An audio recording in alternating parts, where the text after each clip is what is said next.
Hey, how y'all doing, my friends? What's happening? What's up? And it's me out here again with you. I got very bright because I forgot to minimize this down. Because using the ID page light this up a little bit better. But welcome to a double feature review of a movie I just got recently. You probably seen the DVD update way before this reviews are up, pretty much. Where I talk about these two romantic fantasy comedies, which I remember seeing them as a kid, and I haven't seen them in a long time, and I'm very proud to own these on DVD in my collection finally. Of course, that's 1987 film Mannequin, and yes, it's sequel, the 1991 movie Mannequin 2 on the Move, which DVDs are plain bones, released through 20th Century Fuckface or I think MGM pretty much. But I know back in the day, released. Of course, there goes the first film right here, which is in a two-sided disc because not no each movie has their own disc. He has the first film. One side is widescreen, the other side full screen, and of course, there's your second film. So at least they gave you the movie on its own disc in widescreen. No features at all whatsoever. At least for the first film, they should at least put something because the first movie, despite when it first came out back in February of '87, it was a big hit. $6 million budget, and it grossed over 42 million. And actually, what's funny about that is this movie debuted in February 1987, the same weekend as Stallone's classic, which I viewed a long time ago, Over the Top. So this film kind of knocked down Over the Top at the top spot in the box office. So wow. And I still love Over the Top a lot. I love this film a lot too. It's just wow, who knew?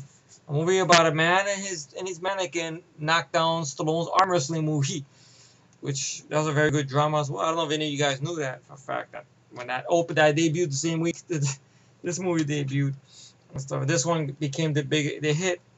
You know, not taking anything away from Stallone's movie or nothing. You guys know what I mean by that. But the movie was co-written and directed by this director named Michael Gato Michael Michael Gattolieb. And I think what happened was he co-wrote it with some guy named Edward Rugoff, who didn't go on to do much. But Michael Gattolieb, he's after this film, let's see how to describe it. He didn't do nothing for a little while. He directed this Cheech Marin comedy I remember seeing years ago, which I would like to revisit again. But I guess he used an alias. He didn't use his real name for it. The Shrimp on the Barbie. That's one Cheech Marin did. I know Vernon Wells is in that film as well. It's one where Cheech Marin goes to Australia. He meets Emma Sands and falls in love and everything like that. I know Vernon Wells is your bad guy in that little romantic comedy. And also, he directed Mr. Nanny with Hulk Hogan and Sherman Hemsley. And the last movie he directed was A Kid in King Arthur's Court, which was a movie I never seen. I saw trailers of it, and it did nothing for me. So like that was 1995. That's what he did. He co-wrote this with his other guy Edward Rugoff. Edward Rugoff, and I'm bad with last names. Who Edward Rugoff did not write pretty much nothing. I mean, he wrote this film, and he wrote Mr. Nanny, and I guess last thing he wrote was something in 1998 called Double Take. I think that's with Craig Sheffer. I think some straight-to-video movie or something. I don't know. So basically, the gist of how this little movie came to be came from my Michael Gattolieb, which he got that idea from this film when he was walking by a store window and was startled to see a mannequin move by itself. He realized that it was just an optical illusion caused by a combination of lights and shadows, but began to wonder what would happen if a mannequin actually did come to life. So I guess he must have teamed up together with this guy, Edward Ragoff, and he wrote the script. But I think there was some little changes with the script. I know they had some guys come in and do little rewrites because originally, the lead guy in the film, who the film is Andrew McCarthy, they actually wanted Dudley Moore. I think that's what the writer and the director wanted to do. He wanted Dudley Moore. He wanted to be an older guy and stuff like that. But they had him in mind for the role. But when Andrew McCarthy came aboard, he did the audition and stuff like that. And McCarthy, I remember this. This came a little bit before. Andrew McCarthy, to me, is I think a very underrated actor. I mean, he's one of the guys, teen actors from the '80s. I remember enjoying watching growing up a lot. Ham, Judd Nelson, Anthony Michael Hall, Emilio Estevez. A lot of actors. I mean, Matthew Broderick, Casey Siemaskow. All these guys. I don't know if I forgot anybody and stuff. All these teen actors we grew up watching a lot and everything. So he was one of the Brat Packers, you could say. And I think ever since he did St. Elmo's Fire, which I seen it once a long time ago, I thought it was an okay film at most and stuff like that. I didn't think it was that spectacular like Breakfast Club or other movies that were in that dojo back then or whatever. But he was okay there for what he had to do and stuff. But he's done some better stuff. I know he was with Rob Lowe in that early film, the early '80s called Class. Uh, I saw this movie with Andrew McCarthy that he did with Kevin Dillon. It's a movie called Heaven Help Us. It's a coming of age story where Andrew McCarthy is in New York with Kevin Dillon rocking a New York accent, and he's in this all boys Catholic school and stuff. And you got John Hurt in the film. Donald Sutherland is in there as well. And I think the guy who played April O'Neil's boss in the first Ninja Turtles movie, he's the asshole in the movie or whatever. I remember the movie. I seen it on cable first time. Was it about 2 years ago? It's a movie from the '80s, and I had a good time with it. Let's see if I can find it on DVD and review it for you guys. Kevin Dillon's a lot of fun in that film. It's very funny, rocking his New York accent and stuff with it. But Andrew McCarthy was in that film, and he also was in John Hughes' movie Pretty in Pink, which I didn't grow up with. I saw on and off here and there. He was good in the film. I think maybe that's one of the reasons they were kind of eager to get Andrew McCarthy. Like, oh shit, he's Pretty in Pink. Let's get him. So they got him for this movie and stuff. And he came on board and they rewrote the character, make a younger guy or whatever and stuff. And well, what to say, Kim Cattrall. God, Kim Cattrall. I've been in love with this girl ever since Porky's and yes, Miss Honeywell. Ow! Puts a big smile on my face. My face red thinking about it. But Kim Cattrall's. I think she did an episode of Incredible Hulk. I remember I seen one of her episodes there. Wow, she was Incredible Hulk. One of the episodes. Then she was in Turk 182. Of course, Big Trouble in Little China. It's Gracie Law and stuff. And everything like that. And she was in Masquerade. And you see some titties in Masquerade. Haha. But good actress. Not bad. I mean, she would go on, of course, to be in Split Second and Star Trek 6. And everything like that. And she would become very, very big in the late 90s, actually, to Sex and the City. And to be honest, she, to me, was the best actress and your best character from Sex and the City, hands down. I will say, when I used to catch the show late night on HBO and stuff, and everything like that. The movies, I didn't think you really needed movies, to be honest, but they did it for a gimmick to make money off it. And I heard the last one didn't do that well, which, I don't know, stuff like that. I heard the DVD sets for Sex and the City are very expensive, but I used to tune in every week just for her, pretty much, because her character was always a lot of fun, and you see some little bit titties here and there. Plus, people forget she was in the first Police Academy, actually. She was in the first Police Academy. She was the love interest of Steve Guttenberg of Mahoney in the first Police Academy as well. And everything like that. Oh, great actress. I always like Kim Cattrall. I think it's probably one of my favorite roles she's been in, to be honest. And everything like that. And other stuff in here. I think the rewrites were done by David Isaacs and Ken Levine. They did uncredited rewrite script. And they also will go on to rewrite the script for the sequel and stuff. And, well, you can believe that story that the director came up with the idea of this from the store window, or the other story regarding how this movie has kind of this movie's plot line kind of has a similar, I guess, similar to an old episode of The Twilight Zone entitled The After Hours, where I guess a female mannequin comes to life, where a guy could only see this mannequin or whatever. I don't remember that episode, but be curious with looking it up. Maybe it's on YouTube. I know a lot of old Twilight Zone stuff episodes. Some of them are still on YouTube and stuff. You can find them here and there. As a CBS, don't get mad and take them down or whatever. But well, you see it backwards, pretty much, or upside down. That's that they got hip to that shit. Hey, we're taking that shit down. So I mean, I was feeling down. By the time I record this, you guys probably know why I wasn't feeling down, but I'll explain more before when I do the DVD update, pretty much, and stuff. And these movies here pepped me right up and cheered me up some, and everything like that. And there's not, I mean, I enjoy both films a lot. I really do. I'll say it right here, right now. I don't hate this film like a lot of people do. You know, I mean, there's a borrow a lot from this film at times, a little. But it is enough to become its own movie.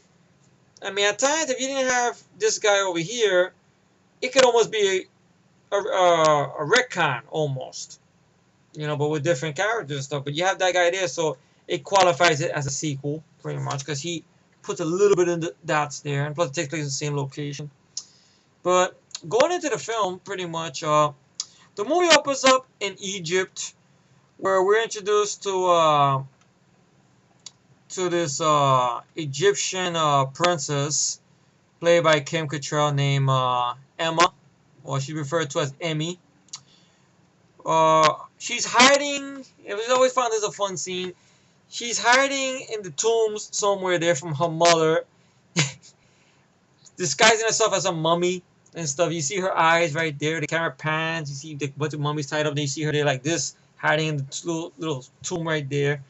And she's hiding from her mom because her mom wants to get her married and stuff and everything like that. But she turns away a lot of people and stuff because she wants to believe in true love and stuff. And she's always fussing at God.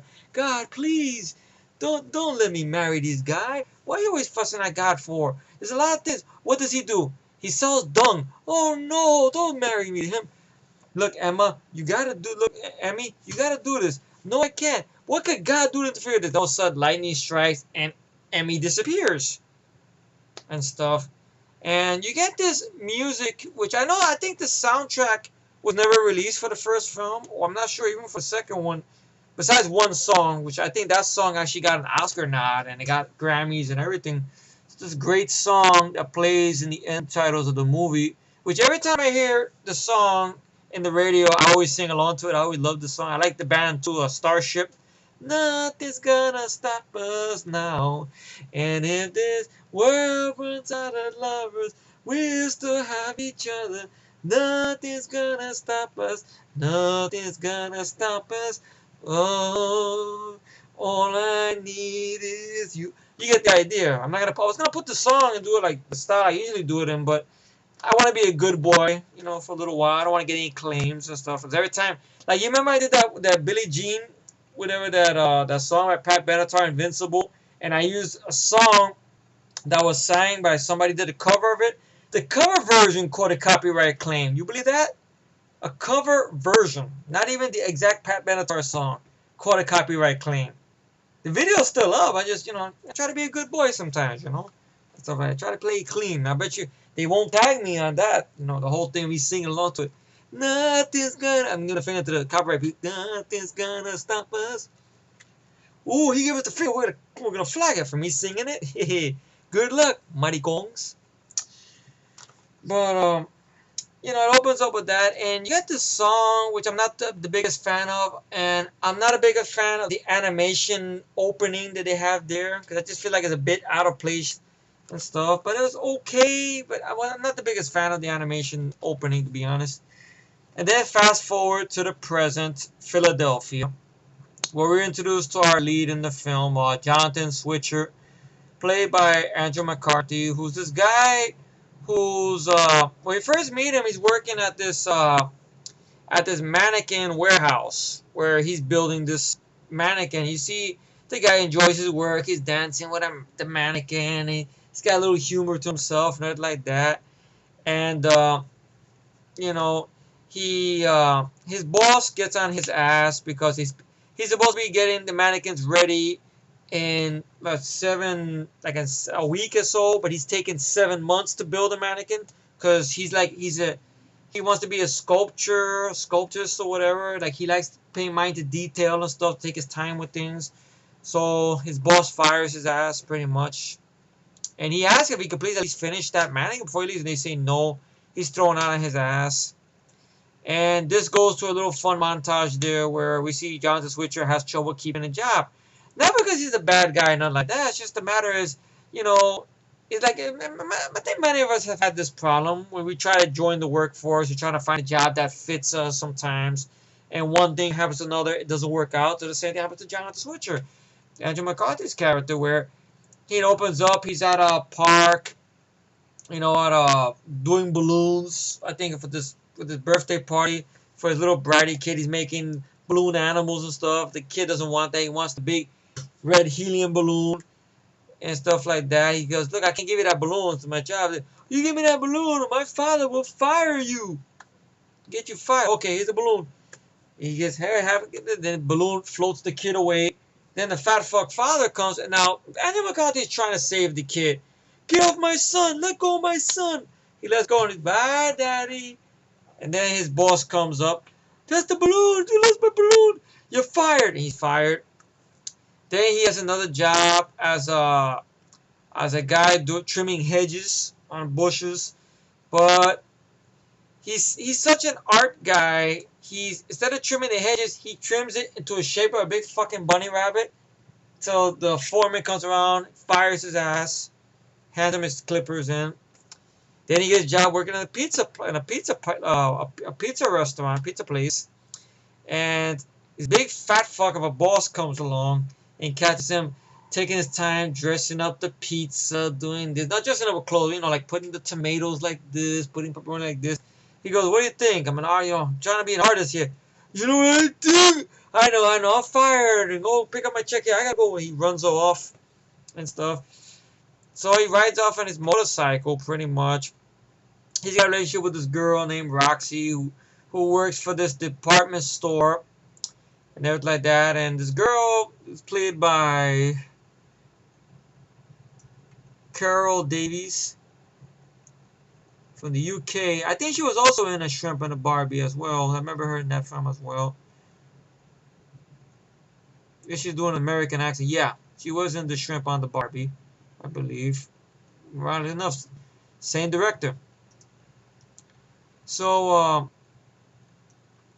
pretty much he's giving him a lot of shit, and stuff about, oh, you need help, you need this. Why do I need help? I don't need no shrinks. I don't need this. Just I'm trying to find a job to adjust, but you should get a job. Let fantasy. You believe in fantasy too much. Well, why not? Sometimes I like to become creative and stuff. So she leaves him standing there in the rain while she goes off in a cab or something. He's having a problem starting his bike up. And he walks in the rain, pulling his motorcycle along. And under the department store window, he finds that mannequin again that he was creating. And, he has a little moment there. He looks in the mirror, in the window. He just, because he felt the need. Your first thing I ever created made me feel like an artist. It says that there and stuff like that. And he tries to start the bike. And then all of a sudden, the bike starts up magically. And then he drives away. And then next day, he goes to that department store. This place called, I think, Prince and some. I don't know what it was called. Fuck, did they say the name of the damn department store was? It was like this big department store. I forgot the name of the fucking department store. It's having some anniversary thing. The boss, the owner of the department store is this lady, Claire Timken, who's played by, which I keep forgetting it's her. I couldn't believe she was in this movie. Estelle Getty, who will go on to be in the Golden Girls, and of course she'll play Sly's mom and Stopping My Mama's Shoe. Stop my mama's shoe! Mom! Please, come on, you haven't had nothing I haven't seen before. Mom! I have fun with Stop My Mama's Shoe, but I don't know why people hate that film so much. It's a fun little flick, is it Stallone's best? No, but I could watch it, It's a harmless movie like these movies are to me. I don't know. Harmless films. To people, they might feel it's But it's too silly. What the fuck? It's a comedy. It's supposed to be silly. Duh. But it's muy cheered me. I see him smiling. My cheeks are red and everything. Look at that. Eh. So one thing leads to another.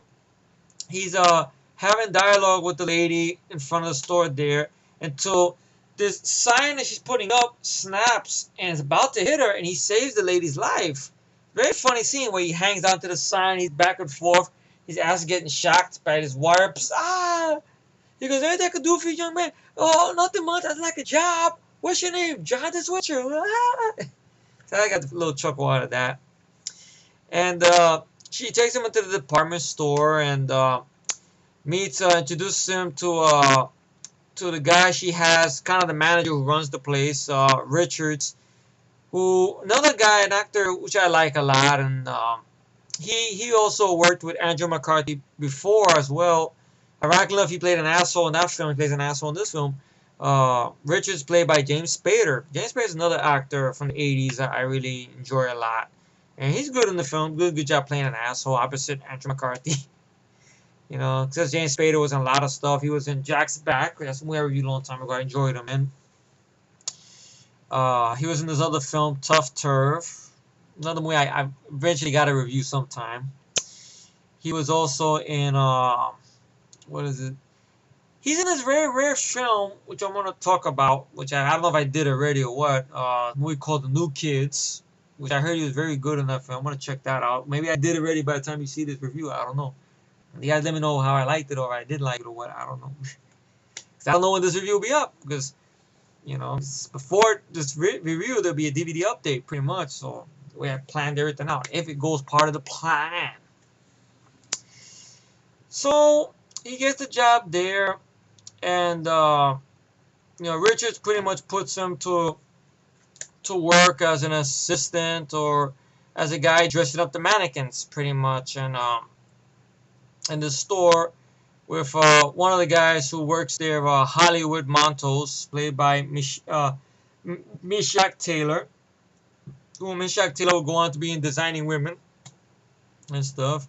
And I didn't realize Mishak Taylor was also in the Omen sequel. He was the guy, the doctor who got pwned badly in the elevator. Like, ooh. It's like, wow, I keep forgetting I was Mishak Taylor. Shit. And stuff.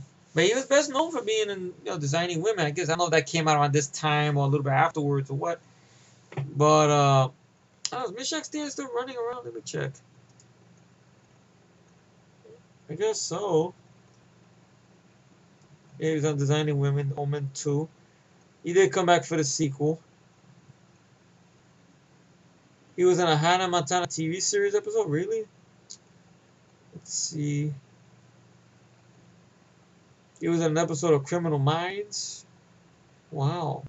Well, I guess he's still working. That's cool. You know, he plays Hollywood Montos. Yes, over the top, gay guy. Alright. You know, I just think he's there, you know, stuff like that. And everything like that. I think in the second film they give him a little bit more funnier stuff to say, but it is what it is. You know, he's there. I mean, he don't bother me, nothing like that. You know, I don't think he's spectacular. I don't think he's bad. He's just there. That's just what I think of it. I'm more interested in the Andrew McCarthy and Kim Cattrall more, and okay, James Spader. Also in the film you have G.W. Bailey, who basically G.W. Bailey, remember, as Captain Harris in the Police Academy movies, and he was also Schroeder in Short Circuit, and he was also he plays Tom Selleck's captain in Runaway. And he was in Burglar as well. Basically playing the same character he mostly plays in majority of these type of films, the asshole. He plays the security guard of the store. You get an idea he's a little bit of a bigot or whatever, because the way he refers when he tells Jonathan, when he first meets Jonathan, and he has his little bulldog named Rambo. Ow, I just banged my knee. Ouch. Shit. Named Rambo, little bulldog, cute little bulldog. You know why I call him Rambo? Because he likes to draw fresh blood. Or whatever. That stuff. So, he goes in and he starts dressing up the mannequin and stuff like that until, you know, all of a sudden, Emmy appears to life. in front of Jonathan's eyes, and that's when the fun begins, and everything like that. Now, it's not exactly explained, but it's not a thing I dislike on the film like that, but a little bit of a nitpick. It's not exactly explained why Jonathan is the only person who could see her when she's alive. The why she can only show herself to Jonathan, why nobody else could see her. It's not really explained. At least with the sequel, it's a necklace, so it makes a little bit more sense, I guess, or whatever. But that has its problems too. But it's not the thing that makes me dislike the film or like that. I just say there's a little thing there. It's a little one. It's a little one. Then again, somebody will say you don't necessarily need an explanation. That's true. You don't. You know. But a lot of fun stuff. And you get to see, I guess, similarities between the two of them. Like Emmy, back in her time, she liked it, invented things. She liked it being creative. She liked it being full of life, full of energy. She didn't want to be married, like in just be on a throne and stuff like that. She wanted to be moving around, creating things. Kind of like what Jonathan is. Jonathan likes to take his time with stuff. He likes to create things. Maybe that's why there's a connection with both of them and everything like that. And then even she gives him hints. When you were putting me together, did you ever feel it was an unknown force putting me together? He goes, yes, in a strange way it was. She smiles and stuff. And, Kim Cattrall and Andrew McCarthy have good chemistry together and stuff like that. I remember there was an interview with Kim Cattrall, I think when they were talking about the Brat Pack on Each Hollywood Story. And I think Kim Cattrall actually did work with Andrew McCarthy and Rob Lowe. Because I think she had a small part in Masquerade as well, where you can see her titties. Because Rob Lowe got a piece, which was great, everything like that. But, she did say out of working between both of them, she had more fun with Andrew McCarthy and stuff. Andrew McCarthy seemed more down to earth, a little bit more, focus on the job and stuff like that. Wasn't too keen on him becoming a big star. Where he's like, all right, I'm just here doing the job, pretty much. I guess as opposed to Rob Lowe, stuff. But no bad points against Rob Lowe. I guess maybe that's her experience she had, pretty much between both of them, with both actors. But one thing leads to another. They start falling in love. A lot of fun sequences there. And she ends up helping him decorate the store windows with the mannequins and the designs and stuff, which becomes very, very, popular in town. It gets a lot of good marks in the paper and stuff like that, which gets Roxy's boss. Let's see, some guy named B.G. Wirt, played by Steve Vanovich, who Steve Vanovich, a lot of movies always plays the asshole and everything, but hey, he's good. I guess he's good at what he does. I guess he's there. Roxy has this guy who's talking with an accent, a little over the top, who's wants to get inside Roxy's pants or whatever and stuff like that. Been there, done that. We've seen that a bunch of times before, but it's there. It doesn't bother me. It's there pretty much. Once again, they don't get that much screen time, but it cuts back to Andrew McCarthy, Kim Cattrall, which that's what I want to keep an eye on, pretty much. So great stuff. Very awkward moments every time somebody catches him with Emmy. She turns back into a mannequin and stuff.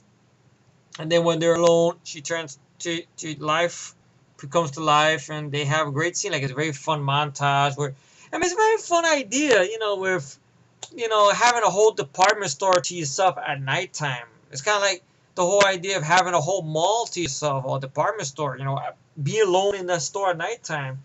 You can have some fun in there. If you know how to clean up your tracks. I doubt if you could do that nowadays because you got cameras and snitches and fucking stores and shit. Hey, this guy was roller skating his underwear. In reference to, career opportunities, which that's another one I enjoy as well. And stuff like that. You can do a lot of stuff, with the department store and like that. Or even a mall. Who knows? Hence, Dawn of the Dead movies and, shopping mall. But, a lot of fun montage there. It's one of those things, like, I think the movie has a good message to it. Some good, funny humor to it. The two leads do a great job. Basically, the plot ensues when, James Spader, because basically the rival of the store, BJ, was right across the street from Estelle Getty's store where Jonathan works at and where Kim Cattrall's at and Hollywood's at, everybody's there. They're losing a lot of publicity and business thanks to the way Jonathan's decorating these mannequin displays on the store and everything. It's bringing a lot of attention to the store and let some photographers and everything like that. And I believe Richard was pretty much in cahoots with BJ to, I guess, to get Estelle Getty to try to go into partnership with BJ or whatever. But Estelle Getty knows that the guy is an asshole and basically doesn't want to have nothing to do with him and stuff. Our store is good on its own and stuff. So he's in sort of cahoots with him or whatever, trying to do stuff to this. And then this thing with Andrew McCarthy's character doing his best, kind of throwing a monkey wrench to his plan. He sends G.W. Bailey to spy on him. Get a little fun sequence there where he gets into a fist fight with G.W. Bailey, which is a fun fight and everything like that. And a lot of stuff ensues. I don't know if I should go that in depth with it, but you know, if you've seen, I think it's a film you guys should see. Those of you who haven't seen it or whatever, but it's a movie that has a very good message to what I'm trying to get at. Is you know, how love all of a sudden just comes into your life, true love, and you never plan it. That's what the message of both films are given. That you don't plan true love, and how you know, just because you got to fit into a system doesn't mean you have to be part of it sometimes, or whatever. That you still takes time to do it, but you can still, the job and the career are two different things. If that makes any damn sense. I don't know. I think it's best worded over here. Sometimes when life seems a little lifeless, everything changes. As these two delightful, romantic, all-star comedies prove, love can be magical and hilarious thing. That's because you never know when someone might come into your life who's an absolutely loving doll. Yes, I stole it from the top there, but it sums it up better than what I'm trying to fucking sum it up or whatever. And the first film I enjoy a lot. I got that great song. The score for the first film was actually done by Sylvester LeVay, the guy who did the score for Cobra and stuff. Decent score, not bad. A lot of fun stuff. You like the two lead characters. You do want to see them hook up, and they do, naturally. A lot of funny stuff ensues. Like, you had a real funny scene there where there's a chase because Jonathan takes Emmy out with his motorcycle. Remember, in public, she's a dummy and stuff, and everything like that. Like this old couple at a red light. Look, it's a guy with a dummy. And Andrew McCarthy looks at her and goes, "Look who's talking." And then she looks at it, they look at each other and everything, and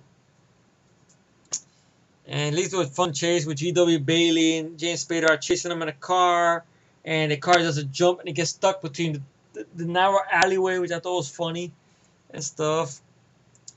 And leads to a good climax where G.W. Bailey and James Spader end up kidnapping the mannequin to try to lure Andrew McCarthy to that store to get him a job and stuff like that, until his girlfriend gets jealous that he's leaving her for a mannequin. He wants to destroy the mannequin.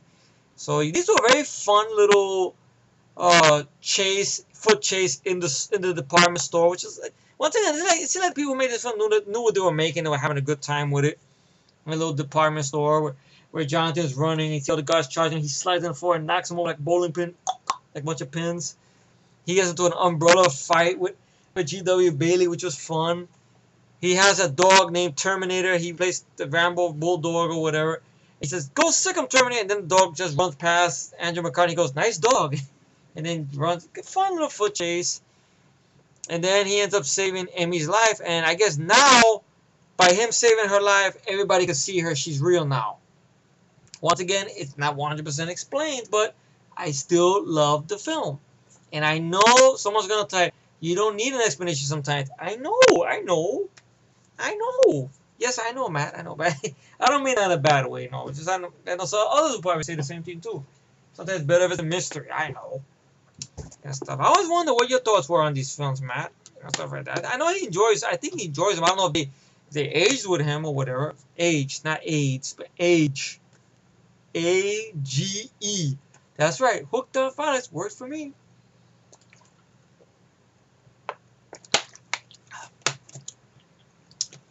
So get that beautiful song by Starship.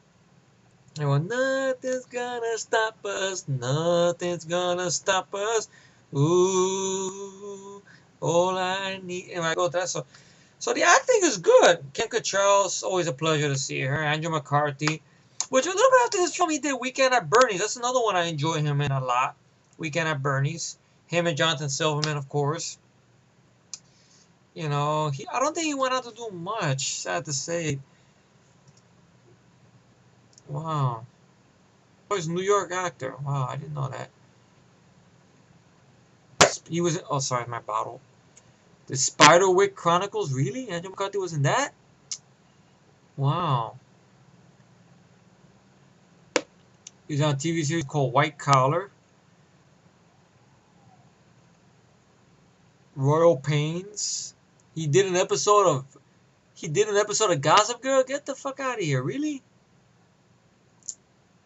Let's see. Kingdom Hospital in 2004. An episode of Monk. Or a revamped TV show, the Twilight Zone series that they did in 2003. That's right, he did an episode of Tales from the Crypt, I remember, as well. With that guy that had that love potion that he puts, I think, on Mira Hemingway's drink, that she becomes crazy obsessed with him and stuff. I remember that episode and stuff. I know he was good in that as well. And stuff. Wow. Yeah, I remember this movie he did called Stag with Mario Van Peebles and Kevin Dillon. Wow. Mulholland Falls, really?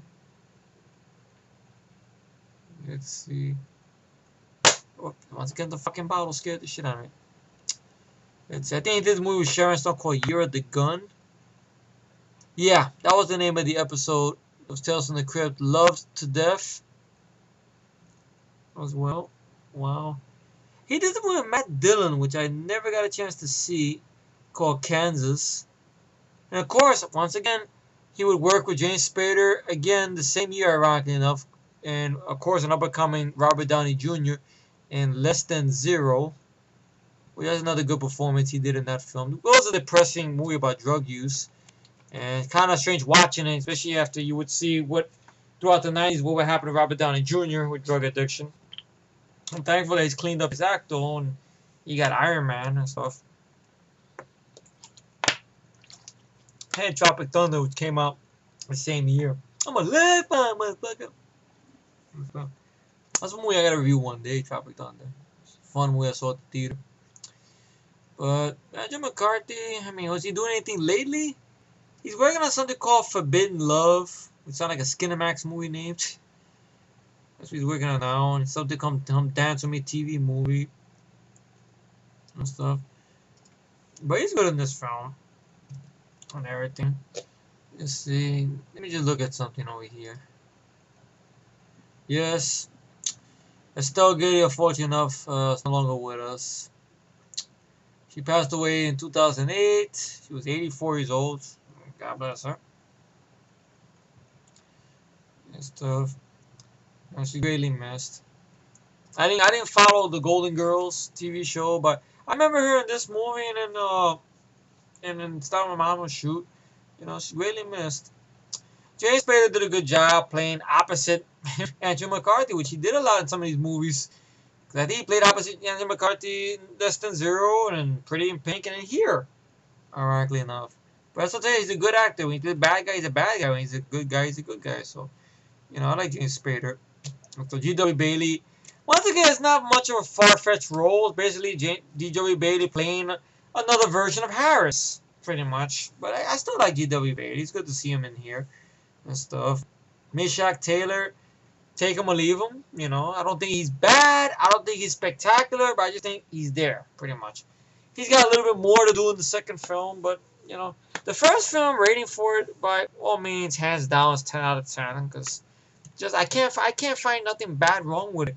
There's nitpicks I have with it, but that's it. It doesn't sacrifice no score and stuff. I don't like the animation opening they have in the film. I just feel like it took me a little bit out of it. I don't know why and stuff. And then the song that plays, I didn't care much for, or whatever. But I love the other songs they have there, especially Starship. I'll stop singing. All right. So now, next one I want to talk about is a sequel that's much hated. Because on IMDb, this one got 5.3, but this one got 3.4. I don't think this deserves 3.4. I'm sorry. It doesn't deserve 3.4. I would say at least a 4.8 or 4.9, to be honest. You know, if anything, you know, I enjoy both of these films. I mean, this is my favorite out of the two, but I don't think this is a bad sequel like people make it out to be. I mean, the sequel was inevitable because since the first film was made on a budget of 6 million and it grossed over 42 million, so it was a big hit and stuff. Even though critics really took a giant shit on this movie when it came out and stuff like that, saying that the plot's silly, it's stupid.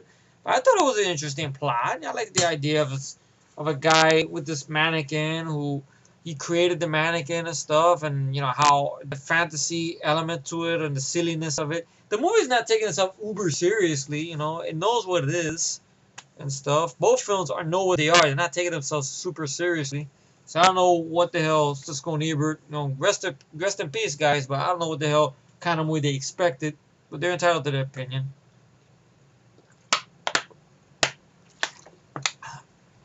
These are my humble opinion. They're entitled to their opinion and stuff.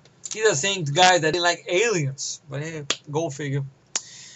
But the second movie, it took a couple of years for it to come out. You know, because they wanted to make a sequel for a while, and I guess, you know, both films were released through Fox, I believe. But when the DVD time came, MGM ended up picking up the rights to it and stuff. But let's see, the budget for the second film was 13 million, and this, unlike the last film, was a big bomb. It was 13 million and only grossed over 3, so that's a bomb pretty much. Maybe it was too little, too late. Maybe that's probably what it was. This movie came out in May of 1991 and stuff. And both films are rated PG movies and stuff. There's no nudity in them and nothing, which is a little disappointing, especially the scene there where Ken Control says, "Look, you think you did a good job," and strips down, but you don't see anything. That ain't for 80s PG, but it's PG, not PG-13, of course. That's why. The runtime of the first film is 90 minutes. The second film is 95 minutes. Even though I think on the back of the DVDs they lie. They say 88 minutes, and the other one says 95 minutes. At least the first one they lie, but I don't give a fuck. I enjoy both films either way. So, this one is not directed by the same directors. I know the same director got taken to the cleaners pretty much, or got ripped to shreds by a lot of critics and stuff, so he didn't come back to do the sequel, which maybe would have been interesting what his take would have been on sequel would have been. So, they got this guy, Stuart Raffaelli, Raffle from the UK, who, what did this guy direct? Wow. The man directed The Ice Pirates with Robert Urich, The Philadelphia Experiment with Michael Parade. Oh boy, but right before the Mannequin sequel, he was the guy who directed Mac and Me, big McDonald's placement movie. He did Lost in Africa, Tammy and the T-Rex, New Adventures of Robin Hood, 1997. A lot of TV stuff, pretty much. Did a TV movie called Croc. Another one called Bad Girl Island. So, the rest didn't go on to do much, pretty much. Well, I can't believe the guy who directed Survival Island 2005. What's that connected with? A movie called Survival Island 2005. But that's pretty much what he did. The same director who did Ice Pirates and Philadelphia as well, and Mac and Me. I would say this is better than Mac and Me, in my humble opinion. I remember seeing that a long time ago when they gave it on one of the cable channels and stuff, not caring much for it. A lot of product placement with that damn movie and shit with Coca-Cola and McDonald's, and they got a little musical number in there. Like, I don't know. It'd be an interesting way to watch with my friends, though. So I ain't watching that shit alone and stuff. But so this guy is the guy they got to direct the sequel, pretty much. And this one was done by the writers who did the rewrites for the first film. I think they got credit for this one this time out. Let's see. David Isaacs and Ken Levine. I think Edward Ragoff came in to do a treatment for the script, but once again it was rewritten by David Isaacs, Ken Levine, and Betsy Israel. So pretty much almost like the first film, but this one, instead of it being time of Egyptian, it opens up during a time of swords and sorceries and stuff. In this big castle, you have this Prince William. Of course, the sequel stars William Ragsdale, played by members from Fright Night, and Christy Swanson. Well, Christy Swanson, well, let's see. She's no Kim Cattrall, obviously. She's great on the eyes, I will say that. Her acting is 50-50, to be honest. Because not a lot of stuff I like her in, to be honest. Let's see. She did Deadly Friend, which is a movie I want to revisit before I reserve judgment again. I remember her not being the problem. I think the ending for the film was my problem, though. But she wasn't the problem with that movie, though. In all honesty, at least to me. I will say, these people make people pissed off or whatever. I know I'm among friends anyway. I always think I'm talking to the public sometimes. I forget. I was not the biggest fan of her, Buffy the Vampire Slayer. I'm sorry. The character in that movie, her Buffy, just seemed like a uptight girl. You know, kind of bitchy girl and stuff. I couldn't care less about her. Rector how bit her or not, to be honest. I didn't buy her in any of the fight scenes and stuff. You know, I feel maybe with Josh Whedon's script, maybe with the TV series, Sarah Michelle Gellar had more to deal with her Buffy compared to Christy Swanson. Who knows? But I wasn't the biggest fan of that. Highway to Hell, fuck no. That's another film. It's a great idea, but that's a film to me that lends itself out to remake, to be honest. And stuff like that. I remember seeing that years ago. I didn't care for it. I know eventually in the future I would like to revisit it. Maybe do a video on it. Maybe my opinion would change, but I know I won't be alone in that. I know Matt wasn't crazy about Highway to Hell. I know Mike enjoys the film a lot, though, which is cool. The Chase, I barely remember The Chase. I'm sorry. I remember a little bit of dialogue from that, like the scene where Charlie Sheen has the Christy Swanson as a hostage, and he goes, "Kick him over to me." And he kicks it far away. I said, "Kick him over to me, Pele." And then Christy Swanson tells him, "You held me up with a candy bar." He goes, "It makes a handy weapon." That's all I remember from The Chase. That's it. I don't remember the movie that much. Maybe there's another film I got to give another shot to. I know. But once again, that's something I don't remember her blowing me away with. I thought she did a decent job acting-wise in Higher Learning. I will say that. Acting-wise. She did a decent job there. Let's see. What else has she been in? Let's see. Wow, she had a small part in Ferris Bueller's Day Off. Oh, that's right. She played Adam Sandler's girlfriend, the one that leaves him for the old fart in Big Daddy. He's got a 5-year plan. What is it? Don't die? I remember her in that. And she ended up working in Hooters in the end of the movie. I just gave it away because I'm an idiot. That's why. Well, she did a fucking movie called Zebra Lounge, Soul Assassin. She wasn't Dude, Where's My Car? Wow. That's another movie I haven't seen in a long damn time. Shit. She was on a TV series, Early Edition. Oh, wait a minute. She was in The Phantom, wasn't she? I didn't mind her in The Phantom. I'll go on a limb. The Phantom, and in this movie, I don't mind Christy Swanson, to be honest. I remember her from those, okay, in Deadly Friend. But that's 3 movies, to be honest, folks. So, you know, now people say kind of like she did her worst role. I doubt that. I don't think, you know, I mean, it's the material she's given, I think, but maybe that's the case with the Buffy the movie, maybe. I know a lot of people there's a split camp. Some camps they love Sarah Michelle Gellar. Some camps love Christy Swanson's Buffy. I'm probably one of the people that don't mind Sarah Michelle Gellar. Like I don't mind the early seasons of Buffy Vampire Slayer. My problem with that show is when it went on too long in the tooth, and they just ran out of fucking ideas, and it became a musical, and it became too many characters. It became too much ensemble and a little bit about Buffy, not much about Buffy. Like they should just ended it at least with 5 seasons at least and stuff. That's my humble opinion at least and stuff. But that's my thoughts on Christy Swanson pretty much. 3 movies I don't mind her in. Stuff. That's a stretch for an actress.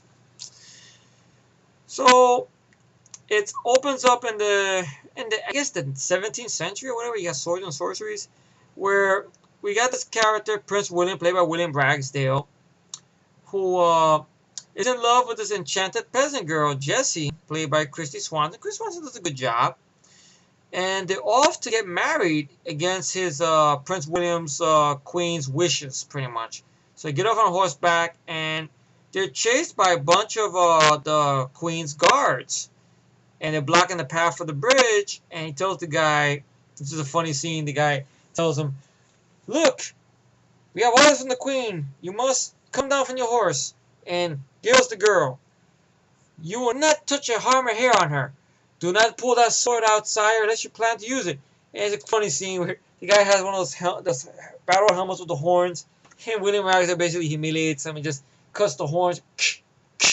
The horn's fucked up, and the guy turns around. "I think he means business." And so, "Look, sire, we just asking orders of the queen. It's not they grab the girl and gets into a decent sword fight with some of the guards. I mean, it's not bloody nothing like that because it's PG, but it's alright. Humiliates them, very cartoonish. Like, I liked it. His queen, the mother, comes in, breaks everything up, and gets this sorcerer played by Terry Kaiser. Who, you remember Terry Kaiser in Friday 13 Part 7? Bad News Cruz, Dr. Cruz. And I always remember him as Bernie! Which I guess that's one of the reasons that he came on board, because I think a little before this, he had found success with Weekend at Bernie's, which that's another film I'm always meaning to fucking review. Maybe I will soon when the summer comes closer, That's sort of a summer movie, which I know I kind of said that was a Labor Day movie, but I can squeeze it in there, along with this sequel or whatever. That's Terry Kaiser. I wonder if Terry Kaiser's still running around. That's a guy that's pretty much out of sight, out of fucking mind. Really. Let's see.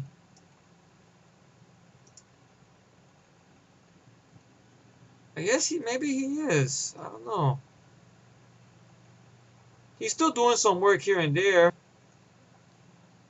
He worked on some TV series called Bailout. Some TV movie called Tornado Warning. Let's see. He did an episode of The Huntress. Some episode of Will and Grace. He had some recurring roles on Walker, Texas Ranger. Wow. What do I think he would have been? He probably was a bad guy in those episodes and stuff. Wow. Terry Kaiser's been around for a long time. I don't know if he's retired now or what, but he's still doing some work, I guess, here and there. He plays the sorcerer, and he pretty much tricks the prince into giving Jessie this necklace, this gold and diamond necklace, and tells the prince it's a gift. Fine. So he puts it on her, and it freezes her. Pretty much, so she's frozen like a mannequin. And the only way the curse could be broken is if she's awakened by her one true love, which doesn't make no sense. If that's the case, her prince will be the one true love, right? Why it won't work? But I guess if it works, then there'll be no movie. So he says he agrees to the term, but he had cursed that the queen, his mother, had cursed the kingdom for thousands of years, and it starts raining, and then we're into present time, and we're at a museum, and we have the great grandson of the sorcerer, Count Spitzal, played by Terry Kaiser. We got this real disgusting long hairy mole, a little over the top, but it's Terry Kaiser. Come on, now it's Bernie. Come on. And he basically has a plan because he sort of believes in the curse, and he wants to get the enchanted peasant girl and that necklace away from the kingdom, away from that queen, so he could pretty much go and take out the necklace, sell the necklace for riches and stuff like that, and at the same time have his way with the peasant girl and play with his mole with peasant girl. Well, that's his plot point. And then we're once again this takes place in Philadelphia. We're introduced to our new lead, pretty much William Ragsdale, who's now because he plays the two parts pretty much. He played the Prince William. Now he plays Jason Williamson, which is I guess sort of a descendant you could say of Prince William, sort of. And he has a mom that runs a dating service, you know, stuff like that. Dating service way back in the 90s when you had you had to make a videotape and everything like that. More sophisticated now in the 21st century, but hey, you know, the mother wants him to get married and to have kids and stuff like that, but he wants to move out, find a place on his own. She doesn't want him to leave. It's just him and his mom, pretty much, like me. So he's on his way to work, and you got that. I like this song. You got to wake up, wake up. It's gonna be. But it's by Gene Miller. Unfortunately, I don't think this soundtrack was released. I think the soundtrack for that one, besides Starships Are Nothing Gonna Stop Us, which that appears in the title of this film, which is great. They threw that in there. Fun sequence there where he's driving his Jeep. He's going for a job interview at, I believe it's the same department store, but they don't mention anything about what happened to Estelle Getty or what.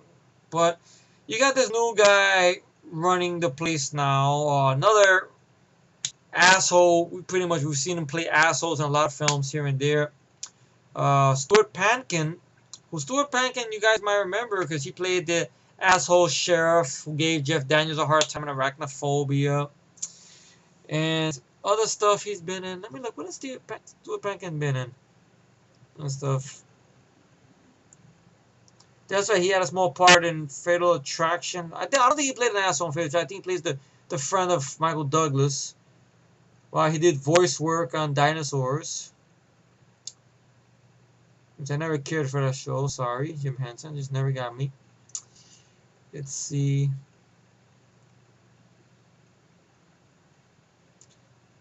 Wow. He did voice work on Batman Beyond the movie.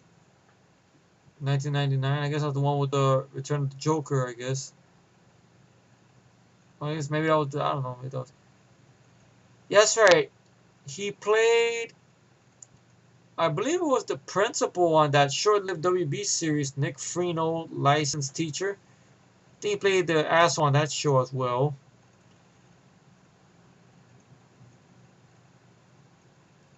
Let's see. A lot of voice acting. He played the voice of Earl Sinclair, the lead dinosaur. And he was in Knots Landing.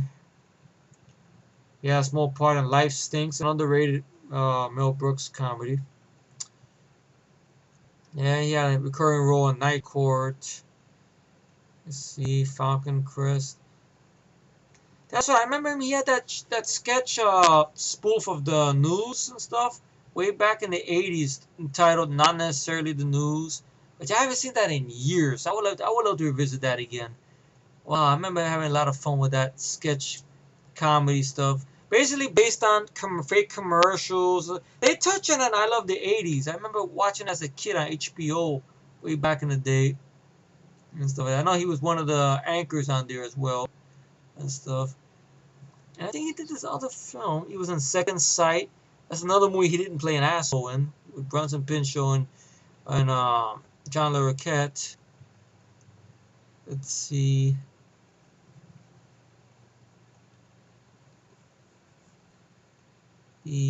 That's what I remember. That little movie. I think Peter Billingsley was in this. So I could be wrong. Yes, he was. The Dirt Bike Kid. God, that's a really cheese fest movie and stuff. I remember watching as a little kid. I don't know if it's held up that well, to be honest. It's another movie I would love to find out if it's still held up through the hands of time. But he played an asshole in that movie. But yeah, you got Stuart Pankin. Why not? You're gonna play an asshole movie. Get the best at it. Nothing against the actor personally. Hey, that's what you get the roles he got. And you see he's a real scumbag. I mean, he got these two kiss-ups who are writing every little thing down that he does. He's giving like lessons of how to be a cruel boss or whatever in his department store. And William Ragsdale, the little montage where he's making it to work with that song. You gotta wake up. Fun scene there where he parks at this hydrant and his old lady's watching him. He puts this sign right there for an advertisement for his mom's advert. It's one of those scissor signs, or sandwich signs you call that, where you feel like a sandwich. You open it up. He puts a cover in the fire hydrant of his advertisement for his mom thing, and the lady's going like this to him and stuff. He takes the steering wheel for his car and stuff. Makes it into the department store. He's great about this new security guy they got, Andy Ackerman, who's played by Andrew Hill Newman, who the actor was in the last Mannequin film, I believe. He was in the third act. He's the guy. I remember the ending of the film. He was that guy with the glasses, the one that shut off the machine to help save King Control being chopped up or whatever. The one that looking for another mannequin to come to life. And he sees Roxy, thinks that's the mannequin or whatever. His name specifically says what that guy played. Who knows? Maybe it could have been the same character. Who knows? But Andy Ackerman. Well, I'm curious. See what this guy got on to do. He was in Lethal Weapon 3, really? He's a producer now, I guess. He was the producer on the Amanda Show, really? He was an actor on iCarly. Maybe that's why. I guess Tony might know who he is, more likely. Zoe 101. A lot of TV stuff. Episode of Smart Guy, Third Rock from the Sun. He plays your security guy, Andy, pretty much. And he has his little, he failed the pepper spray class, so they won't let him have pepper spray in the store. So he uses, I believe, hairspray and stuff, and everything like that. And Jason goes to meet Mr. James, and Mr. James, not now. And right in front of Jason, reprimands this guy who makes an accident and knocks down this mannequin head and gives him a whole fucking lecture. Okay, now, did you learn your lesson? Yes, sir, I did. Okay, good. You're fired. Get out of here. He rips off his tag and stuff. Because he's an assistant who works for Hollywood. Meshach Taylor does come back for the sequel. He has a little bit more to do here, a little more funnier stuff here, I think, than the first film, my humble opinion. Where he's setting up this supposed to be this show, this presentation for the store and it like that, but he's keeping it under wraps away from Mr. James and stuff. And it's a fun thing there where he's trying to call him behind the curtain and stuff like that. Montos, go away! The wizard's not here. Go away! And he tried to do that thing. Montos, it's not funny. And basically, he wants William Ragsdale to work with Meshach Taylor's character, so they do it. And of course, the enchanted peasant girl's coming in from this other country where she was at, pretty much. And of course, Count Spitzer has his 3 muscular goons. Who these guys are speaking a really over the top Sweden accent, yeah, and they're muscular, a dim bulbs if you ever seen in my life, pretty much. But they're there for the movie, for the silliness. And the truck they have gets driven halfway off a bridge because they fucking misread a sign or whatever. And of course the dummy, which is Jesse, falls out of into the water, and William Ragsdale thinks it's a regular girl, so he doesn't know it's a dummy. He jumps in. And when he moves a little bit of her on the water, somebody smiles. He picks her up out of the water and stuff. He goes, I can't believe it. I feel like a dummy. I rescued a dummy and stuff. They take her back there. They dry her off. And he takes off the necklace. And all of a sudden, you hear, he sneezes. He goes, Gesundheit. I'll be with you. Oh, thank you. But, he gets scared and stuff. And she thinks it's Prince William. Her Prince William. But fortunately, that's not the case. He explains to her that she's been frozen for 1,000 years and stuff. But you don't remember me, Prince? So I'm sorry, I don't know who you're referring to and stuff like that. So I guess that whole thing, maybe he's a descendant or whatever. But they don't play much with that. But that's a nitpick. Nothing that sacrifice points of the movie. So pretty much, unlike the first film, this is not about dressing up mannequins. This is more about the love story itself and everything like that. Okay, they wanted to go more straightforward. Fine, all right. To let it be its own thing. All right. So, great scene there where he's taking her out to town and stuff and everything like that. He takes her to buy her a Philly cheesesteak and she eats the wax paper. The And she has a very. I didn't mind their scenes. I mean, I didn't think they had a strong chemistry compared to these two, but still, I thought they did a passable job at most. I've seen worse, but I didn't think they did a bad job. Don't deserve a 3.4. William Ragsdale, I like him as an actor. So is Christy Swanson. Like I said, 3 movies. That's about it, including this one. That's in the 3. But you know, you know, they go in, they go to a nightclub, see some dancing, they toast the night away. He sneaks her past her mom to the room. No funny business happens, unfortunately. He's a gentleman. And next morning, he's making breakfast for her. Well, she's in the bubble bath. Once again, no nudity, PG. And she puts on a necklace. And without knowing, I guess she forgot the curse. She turns into a dummy, a mannequin there. And, of course, Jason freaks out. He comes there. He's knocking on her face. And, his mom thinks he's crazy. He takes her out to the restaurant just studying, like, finding out. And you're wondering, and I'm saying to myself when I seen this as a kid until now, take off the fucking necklace, Willie. Please. But he doesn't do that because he do that the movie will be over. So he puts it back there. Of course, Terry Kaiser arrives at the store. And the reason Jesse's at the store with the Chantapesa girls there because they're going to use it as a display for the show and everything like that Hollywood is doing for the store. And, it's a little kind of a business deal. He's got worked out with Mr. James and stuff and everything like that to help promote the store and stuff. At the same time, Terry Kaiser used this as an excuse. So after the store and things done, he could slip away with the Enchanted Girl and his 3 goons to Bermuda and stuff. And he could, take her necklace and deflower her. Stuff. Well, it's a very dastardly plan, but hey, it's Terry Kaiser. So, one thing leads to another. The necklace comes off again. And get a little fun little foot chase and chaos in the department store where Terry Kaiser's trying to shoot him with a crossbow and stuff. And of course, those 3 muscular goons, are chasing him and stuff. And chasing Christy Swanson around. And she gets a golf cart, which I guess she learns how to drive quickly. And made me think of the toy, this little scene, because it's a little Indy car, golf car, where she's driving around. William Ragsdale hops on the back of it. Made me think of Richard Pryor in that scene in the toy, with Scotty Schwartz and everything, and stuff. But he flies off it, and then she goes through the window, and she knows where his house is at, so she makes it over there. And, he figures out that the necklace is the one that was frozen on her, and they said they got to get out of there and leave.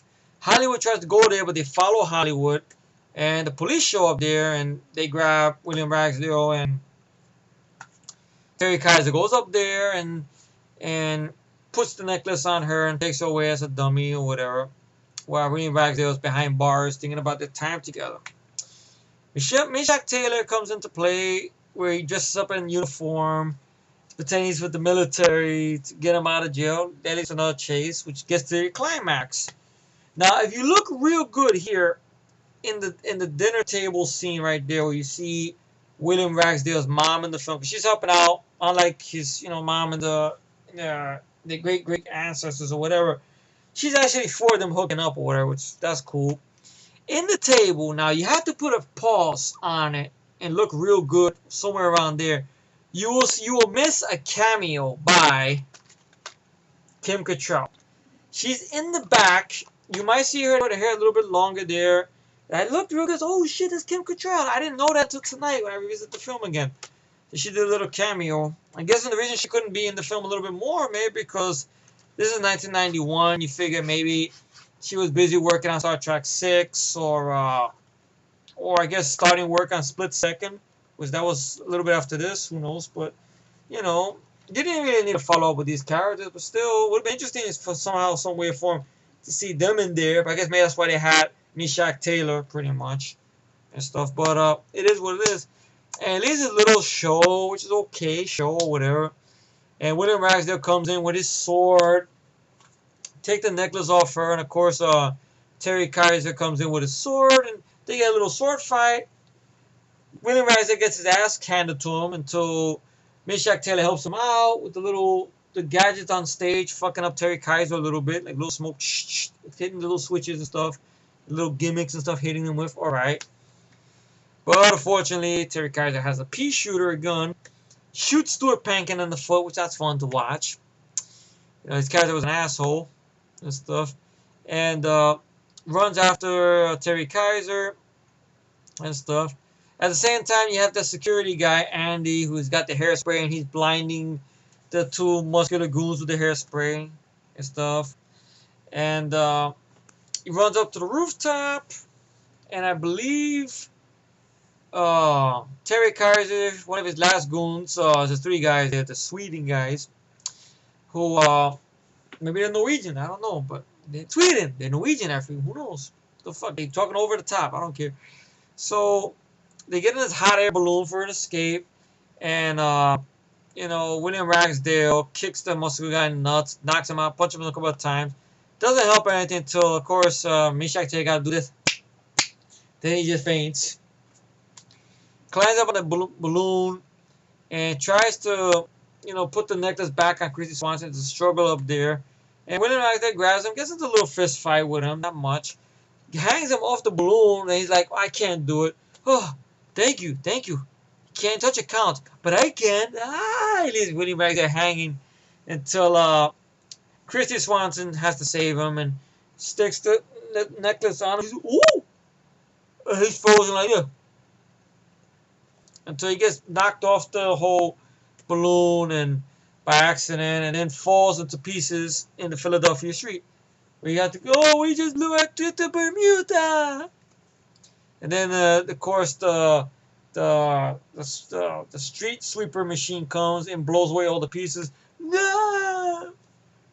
Then the movie ends with they're happily ever after, and they kiss each other in the hot air balloon. And this time, William Ragsdale's character gives her another necklace, but it's not a cursed necklace. And they run off with that beautiful music playing. Nothing's gonna stop us with the convertible says "Just Married." Great movies. I mean, both harmless, fun, romantic comedies, fantasy comedies. That at the end of the day are harmless movies, in my humble opinion. Like I said, I prefer. This is my favorite out of the two, but I could watch them both, to be honest. And stuff like that. I don't know what's going to it. I don't think it's as bad as people make it out to be. It's very underrated. Some people, believe it or not, there's camps that actually prefer this over this film. But I love them both, though. It's hard for me to pick one or the other. I don't feel this deserves the flack it gets. Yes, I know you really didn't need a sequel. In all honesty, you didn't. I mean, the way this film ended, happily ever after, great, perfect, immaculate. But I guess they wanted to try to see if they could squeeze more out of it, and I guess they realized they couldn't squeeze any more out of this, pretty much, or whatever. But still, fun, romantic, comedy, fantasy, and stuff. Great films and stuff. Like somebody put a breezy teenage comedy, which alright, from New York Times and stuff. But rating for this pretty much would be like the same rating for the first film, 10 out of 10. Everybody does a good job for what they have to do. Christy Swanson, I don't mind her. The Enchanted Pentacle Jesse, she did a good job. Beautiful on the eyes and stuff. William Ragsdale is always good to see William Ragsdale on anything, these days at least. Terry Kaiser, come on, Terry Kaiser. What can I say about Terry Kaiser, man? The actress who played the mom, I didn't mind her, Cynthia Harris, who played the mom and the queen. She was a lot of fun. Stuart Pankin, of course, not bad. Meshach Taylor, he had a little bit more to do in this film than the first film. It was nice to see Meshach Taylor in there. That's great. I left some little gaps in between both films and story-wise, so I didn't spoil exactly everything and stuff. But it's a movie from a long time ago. I'm sure somebody must have seen it by now. I went 1 hour into these movies, but they're both worth it, though, in my humble opinion. 10 out of 10 the rating for the first one, 10 out of 10 the rating for the second one. So thank you all for tuning in. And nothing's gonna stop us now. And if this world runs out of lovers, we still have each other. Nothing's gonna stop us. Nothing's gonna stop us now. Oh, oh. Thank you for tuning in.